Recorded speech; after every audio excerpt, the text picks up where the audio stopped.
Hola chicos y chicas, hoy les traigo un nuevo video sobre cómo era ser sirvienta en el Palacio Imperial, teniendo como referencia el anime de los diarios de la boticaria. ¿Quiénes eran las sirvientas del Palacio Imperial? Las sirvientas del palacio, conocidas como doncellas de palacio o Kuno, eran mujeres jóvenes reclutadas de diversas regiones y clases sociales para servir en la corte imperial. Algunas provenían de familias pobres que las ofrecían al servicio imperial como una forma de mejorar su estatus o aliviar cargas económicas. Otras eran seleccionadas por su belleza o habilidades específicas. Una vez en el palacio, estas mujeres eran asignadas a diferentes departamentos según sus habilidades y necesidades del palacio. Sus funciones podían incluir atención al personal y miembros de la familia imperial, como emperatrices, concubinas y príncipes. Tareas domésticas como limpieza, cocina, costura y lavandería. Asistencia en ceremonias y rituales,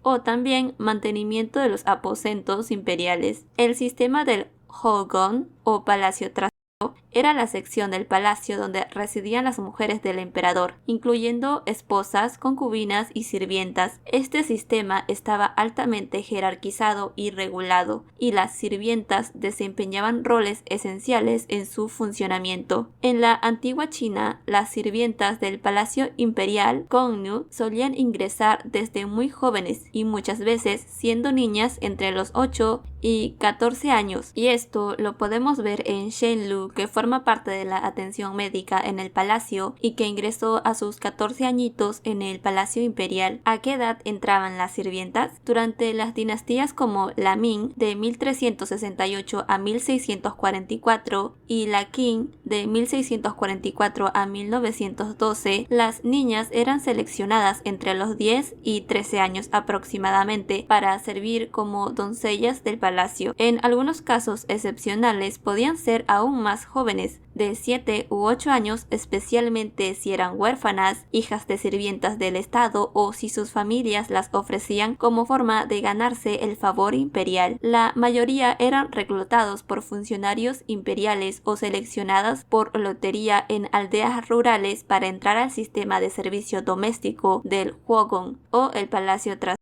¿Y por qué tan jóvenes?, se preguntarán. 1. Facilidad de moldear el carácter. Se consideraba que era más fácil enseñarles la estricta etiqueta de la corte si eran niñas. 2. Lealtad. Al criarse dentro del sistema o del palacio imperial, muchas no conocían otra vida, lo cual ayudaba a mantener su obediencia y sumisión, además de su dependencia. 3. También se dice que era por control.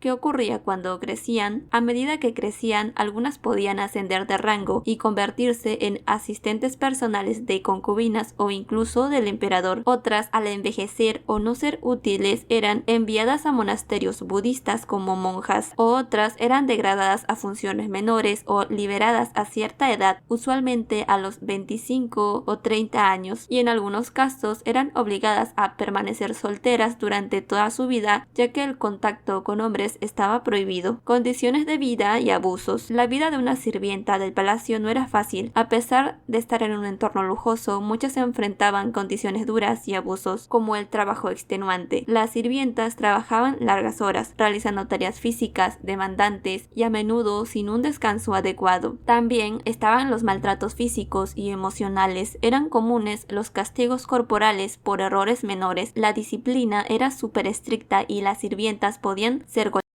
o castigadas severamente. Aislamiento. Estaban confinadas dentro del palacio sin contacto con el mundo exterior, lo que generaba sentimientos de soledad y desesperanza para muchas de ellas. Abusos.